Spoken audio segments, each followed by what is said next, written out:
और लोग भगा देते थे, कहते थे नहीं इस जन्म में इंतजाम करेंगे तो हमारा अगले जन्म में वो जो है ये हमारा अंधा पैदा होगा। जो एक विभ्रम था लोगों के अंदर, जो एक भ्रांति थी, जो एक मिसकंसेप्ट था, उसको दूर करने में रामचरण चावला जी ने जो काम किया है वो मैं समझता हूँ मेरे जीवन में मैंने किसी को नहीं देखा और बहुत सी संस्थाएं जो इस प्रकार के कार्य करें, लेकिन हरिद्वार के अंदर उस उद्देश्य को पूरा करते हैं। लायंस क्लब जिसलिए स्थापित हुआ उसके प्रथम उद्देश्य को पूरा करने में रामचरण चावला जी का शानी मेरी इसलिए नहीं कह रहा क्योंकि मेरे संबंध थे, लेकिन इसलिए कह रहा बातचीत करते हैं। दूसरा इसका उद्देश्य रक्तदान जो स्वास्थ्य क्षेत्र में, और जो प्रमुख उद्देश्य बहुत सारे हैं स्वास्थ्य के क्षेत्र में, इसके अलावा एजुकेशन के क्षेत्र में। फिर वुमेन एम्पावरमेंट, महिलाओं को अग्रणी बनाने में, महिलाओं की जिम्मेदारियाँ संभालने में, इस प्रकार के छह उद्देश्य लायंस क्लब के आते और आपके द्वारा जो मंदाकिनी के द्वारा किया जाता है समय समय होता है और ये एक अच्छी शुरुआत है। सबसे बड़ी बात यह है कि जो हमारा इतिहास, जो हमारे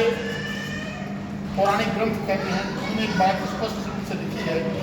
कि कोई भी सत्ता हो, चाहे राज्य सत्ता हो, चाहे लोकतांत्रिक सत्ता हो या सरकार हो, वो संपूर्ण राज्य का, संपूर्ण राष्ट्र का हित नहीं कर सकती अकेले मिलकर। उसके लिए जो नगर के श्रेष्ठी हैं,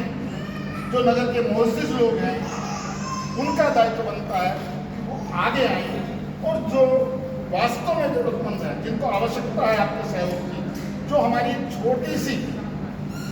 छोटी सी सहायता से जिनका बहुत बड़ा उद्देश्य पूरा हो सकता है,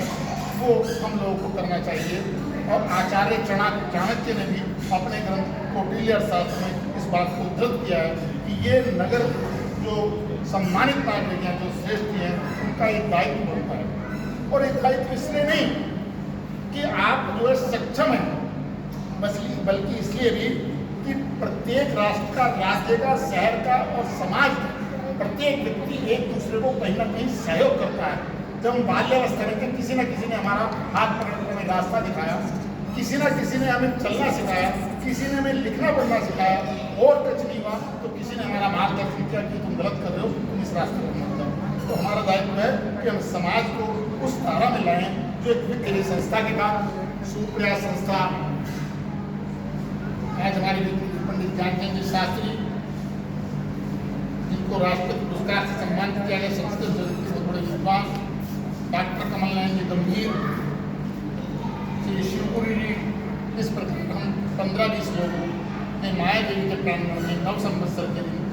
एक संकल्प लिया कि हम शिक्षा, स्वास्थ्य और जनसेवा के क्षेत्र में उसका सशक्त कैसे बनाएं, समृद्ध कैसे बनाएं और वो दूसरों के जीवन को समृद्ध बना सके, ऐसा कैसे बनाएं। तो इसका एक मात्र साधन है शिक्षा। आप एक व्यक्ति को शिक्षित कर दीजिए और यदि वो सुशिक्षित हो जाता है तो वो अपने आप ही समाज की गति को दूर करके उस धारा में खड़ा होगा जहाँ समाज को आगे बढ़ाने का काम होगा। दूसरा, उसका परिवेश जो होगा वो आगे बढ़ेगा। और तीसरा, जब वो इस लायक हो जाएगा तो वो अपने जैसे जो इस लायक नहीं थे वो शिक्षा के क्षेत्र में आ सके, उनको आगे बढ़ाएंगे। हमने अपने जीवन में जो देखा है, सन 2004 में संस्था स्थापित थी, आज 2024 हो गए। इन 20 वर्षों से जो हम अनुभव करते आ रहे हैं, तो मैं देखता हूँ कि हमारे चूँकि मैं मलिन क्षेत्र में निवास करा है,